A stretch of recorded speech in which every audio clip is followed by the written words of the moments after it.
Hello નમસ્કાર વિદ્યાર્થી મિત્રો, આજે આપણે વાત કરવાના છે ધોરણ 5 અને એની અંદર કેકારો એટલે કે ગુજરાતી પ્રથમ ભાષાનું પેપરનું સંપૂર્ણ સોલ્યુશન આપણે આ વિડીયોની અંદર જોવાના છે. તો આ વિડીયોને અંત સુધી જોવાનું ભૂલતા નહીં. ચેનલ ઉપર જે પ્રથમ વખત આવેલા હોય તો ચેનલને સબસ્ક્રાઈબ કરી દેજો અને આ વિડીયોને તમારા અન્ય મિત્રો સુધી શેર કરી દેજો.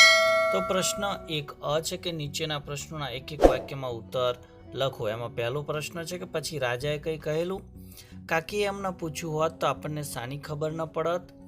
તો પછી રાજાએ કંઈ કહેલું. આવું કાકીએ પૂછ્યું ન હોત તો આપણને પૂજારી એ જ રાજા હતો તેની ખબર ન પડત. બીજો પ્રશ્ન કે મંદિરમાંથી રડવાનો અવાજ કેમ આવતો હતો. તો પોતાના પર કોઈને પણ પશુઓ સાથે જવા ન દેવાના રાજાના આદેશને પાછો લેવડાવવા ડુંગરે યુક્તિ કરી હતી અને તેના કારણે મંદિરમાંથી રડવાનો અવાજ આવતો હતો. ત્રીજો પ્રશ્ન કે સપનું કોની જેમ પાણીમાં ઊભું છે. તો સપનું બગલાની જેમ પાણીમાં ઊભું છે. ત્યારબાદ ચોથા નંબરનો પ્રશ્ન જોઈ લઈએ કે ચાડીઓ પંખીઓને ખેડૂત વિશે શું કહીને ચેતવે છે. તો ચાડીઓ પંખીઓને ખેડૂત આવશે તો ગોફણ મારશે એવું કહીને ચેતવે છે. પાંચમું કે ઋષિ વિશ્વામિત્રના આશ્રમમાં રામને શું શીખવા મળ્યું.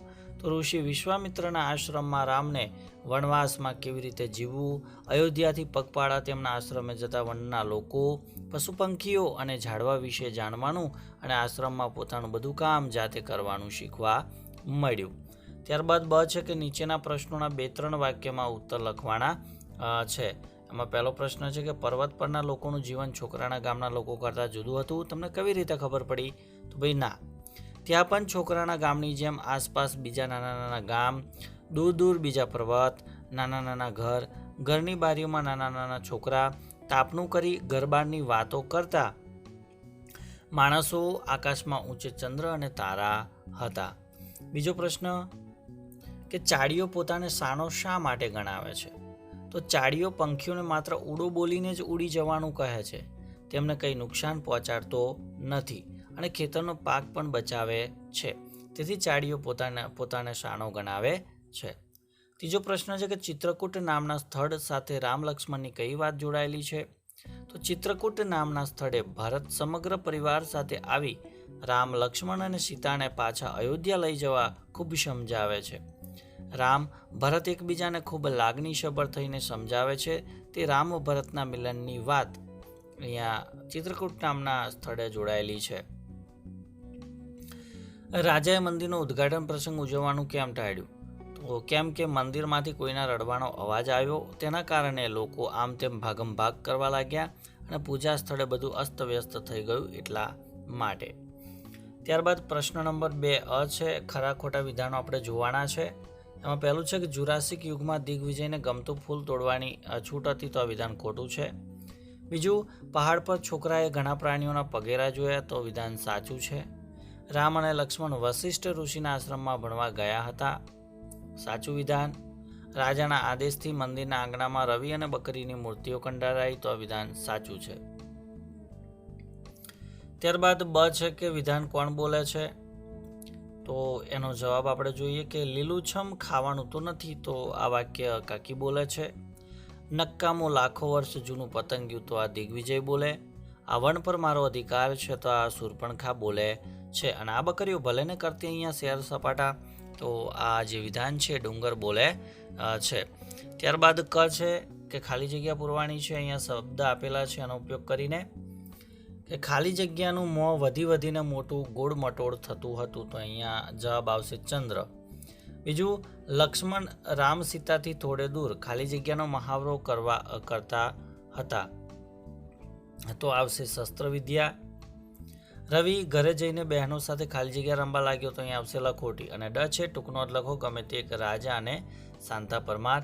તો અહીંયા આપણે રાજાનું સોલ્યુશન આપેલું છે કે રાજા દરબારમાં સોનાના સિંહાસન પર બેસતા હતા. તેમના દરબારમાં તેમની આસપાસ 12 પ્રધાનો બેસતા હતા. રાજા દયાળુ અને ન્યાયી હતા. તેઓ વેશ બદલીને પ્રજાના સુખ દુઃખ જાણતા રહેતા હતા. તેમણે પૂજારીના વેશમાં જ કાકાનું દુઃખ જાણી લીધું.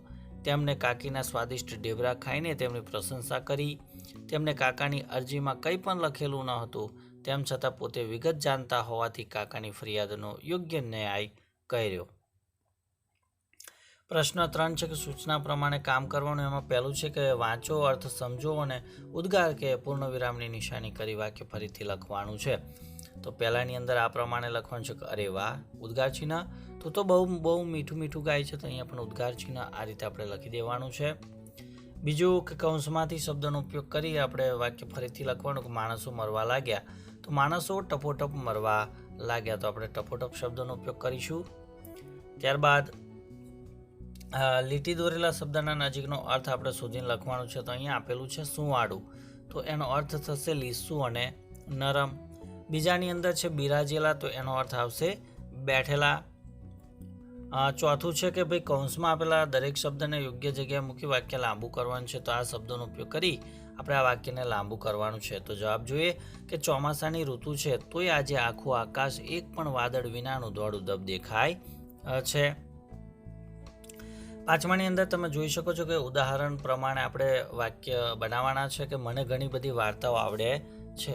મારા પપ્પા રોજ મને વાર્તાઓ કહે છે. તો ઉદાહરણ પ્રમાણે વાક્ય બનાવીએ તો મારા પપ્પા રોજ મને વાર્તાઓ કહે છે, તેથી મને ઘણી બધી વાર્તાઓ આવડે છે. અને બીજું છે કે મને ઘણી બધી વાર્તાઓ આવડે છે કેમ કે મારા પપ્પા રોજ મને વાર્તાઓ કહે છે. બોક્સમાંથી યોગ્ય શબ્દ પસંદ કરી વાક્ય જોડીને આપણે એક વાક્ય બનાવવાનું છે કે મને લખવાનો કંટાળો આવે છે, હું વાંચીશ. તો મને લખવાનો કંટાળો આવે છે એટલે હું વાંચીશ. તો અહીંયા શબ્દ આવશે એટલે. ત્યારબાદ કૌંસમાંથી આપણે યોગ્ય શબ્દનો ઉપયોગ કરી ખાલી જગ્યા પૂરવાની છે કે એકની એક કવિતા. તો અહીંયા આવશે વારંવાર ગાવાથી કંઠસ્થ થઈ જાય. અને ગૌરવને અહીંયા જવાબ લખવાનો ખરેખર ખબર ન હતી કે આજે શાળા છૂટ્યા બાદ કરાટેના ક્લાસ છે, તેથી તે રોજની જેમ છૂટીને ઘરે જતો રહ્યો. તો પરીક્ષા, જવાબ અને વિસ્તારથી આ 3 શબ્દનો ઉપયોગ કરી વાક્ય બનાવીએ. તો પરીક્ષામાં ગુણભાર પ્રમાણે વિસ્તારથી જવાબ લખવા જોઈએ. 9મું છે કે વાક્યમાંથી નકામા શબ્દો દૂર કરી વાક્ય ફરીથી લખો. તો અહીંયા નકામા શબ્દો તમે જોઈ શકો છો છેકેલા છે. અને વાક્ય છે કે માયા મામાને ઘરે ગઈ, ત્યાં અઠવાડિયું રહી, ત્યાં ખૂબ તોફાન મસ્તી કરી અને અઠવાડિયું રહ્યા પછી પાછી આવી. સંવાદ વાંચવાના છે, અર્થ લખવાના છે અને વાક્ય બનાવવાનું છે. તો જોઈ શકો છો અહીંયા સંવાદ અને અહીંયા વિશ્રામ, તો એનો અર્થ થશે આરામ. અને વાક્ય બનશે કે જમ્યા પછી થોડો વિશ્રામ કરવો જોઈએ. તમે શું સમજ્યા વિચારીને લખવાનું. તો અહીંયા જે ઈધર ઉધર છે એનો અર્થ આવશે આમ તેમ. અને સખડ ડખડ એનો અર્થ થશે અસ્ત વ્યસ્ત. ત્યારબાદ લીટી દોરેલા શબ્દનો સાચો અર્થ શોધવાનો છે કે મોં લટકેલું હોવું. તો જવાબ આવશે ઉદાસ હોવું. બીજું છે કે મોં પર હજી દૂધ તો સુકાયું નથી, તો હજુ નાના હોવું. ચોથાની અંદર સાચી જોડણી. તો તમે અહીંયા જોઈ શકો છો મુગ્ધ, ફરિયાદ, કેળવણી અને શરણાઈ. તો આ પ્રમાણે એના જવાબ લખી દેવાના. પછી દૂરનો વિરોધી નજીક પાસે થાય, રાતનું વિરોધી દિવસ દિન થશે, ઉપરનું વિરોધી નીચે અને ગરમનું વિરોધી ઠંડુ થશે. જોડકા જોડવાના કે શાળામાં પહેલાં સફાઈ થાય અને જવાબ આવશે પછી પ્રાર્થના સંમેલન. દિવાળી વખતે દરવાજાની અંદર દીવા અને બહાર રંગોળી કરી.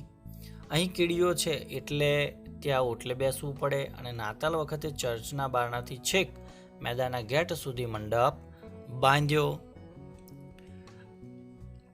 ત્યારબાદ બ છે કે નીચે આપેલા વિષયમાંથી ગમે તે એક નિબંધ લખવાનો છે. તો મારું પ્રિય પંખી અને મને ગમતો તહેવાર. જો આ નિબંધ તમારે ન લખવા હોય તો અહીંયા એક ઝરણા ઉપર લાકડાનો સાંકડો પુલ, તો એ મુદ્દા આપેલા છે. એ મુદ્દા આધારિત તમારે એક સરસ મજાની વાર્તા લખવાની છે. એમાં શીર્ષક બતાવવાનું છે અને બોધ લખવાનો છે. Thank you. આભાર.